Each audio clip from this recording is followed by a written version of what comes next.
How's it going, everybody? Sean here, and today I have a special requested tutorial that I've seen a lot of comments for in my previous videos, but I hear you guys asking a lot for how to do primary fire and secondary fire attacks with like a custom hero that you're making in the new Overwatch workshop editor.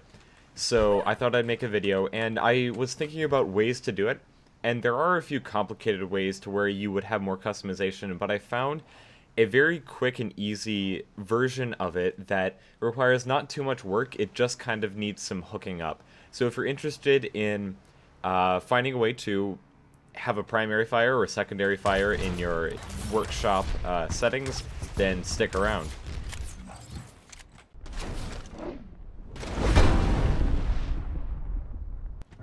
Alright, so what I basically did, I'll show you my scripts.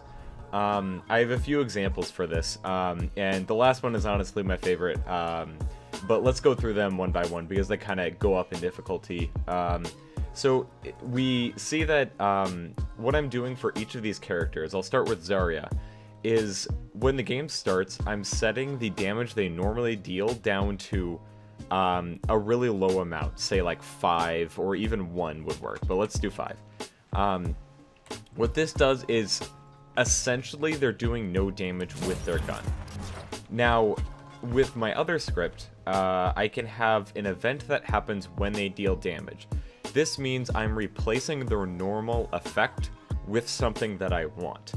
So instead of making some beam out of effects that I've seen other people use, you can just use the basic weapon that their hero already has. So if they're hit scan, this ability will trigger when they hit the person. If it's a beam like this, it'll trigger when the beam hits. So basically, when you're making your character, you can say, what's the character that has a gun the most similar to the one that I'm trying to use? So if you wanted like a beam type hero, you could take Zarya, drop her damage down to approximately 0, but still have a little bit that it triggers this event, and then we can activate an effect.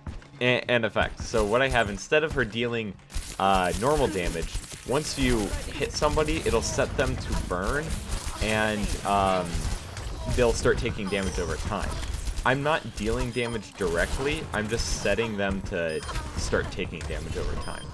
And if you want to do this in particular, make sure that you set the status to being burned and you also started damage over time. This burning status will only make the effect of being burned. So that's the first example. I'm going to switch over to Winston to show another really cool example for maybe like a supportive ability rather than a just damaging ability. But as I'm walking over, I just wanted to thank everybody for the tremendous growth over the past, not even that many days, but the channel's grown to close to 1,000 now, and it's been going great. You guys do a really good job of giving me ideas or questions you want answered, so just want to thank you guys for that. But anyway, here's Winston. I will not take a bunch of damage, and I will show you guys the script here. So I did the same thing, initialize him to where he deals close to no damage. And then when he still does that damage, I'm going to set the effect to stun for most of these heroes. So this is like, instead of having him hunt kills, he could jump in and then freeze some enemies in place. And you can see they're not shooting at me. The only people trying to attack me are the people in the back.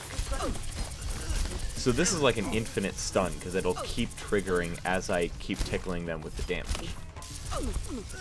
So that's all for that ability, and it's just the same idea. I got one more for you. It's addressing a different problem that people have been asking me about, and that's creating your own ultimate abilities. And I thought I'd clump this in because it uses a very similar method.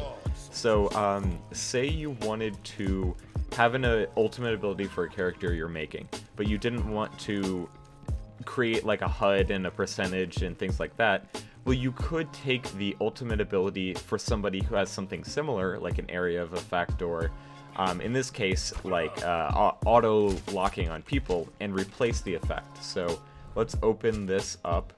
Once again, it's the same thing. His I actually don't think I dropped the damage down. Oh, okay, so this is an important thing. I dropped the damage down from Soldier the same way I did for everyone else, and then I added my own damage to when he deals damage, which means I'm still dealing damage, but I'm not doing it in the normal way Overwatch would have. I'm doing it with my own scripts. So that it goes to show you that you can do normal type damage.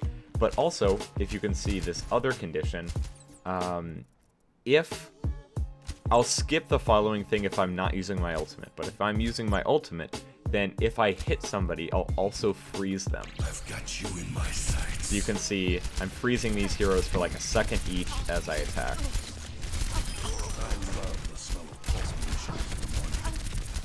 So yeah, that's the ability, that's the concept. It's just like tagging them with a tiny amount of damage so that you can use the victim keyword in your scripts. So you can see all of these have victim in it, meaning the person being dealt damage to, and then you can add a static or a status to them. So that was the tip. I wanted to drop a quick question here at the end of the video.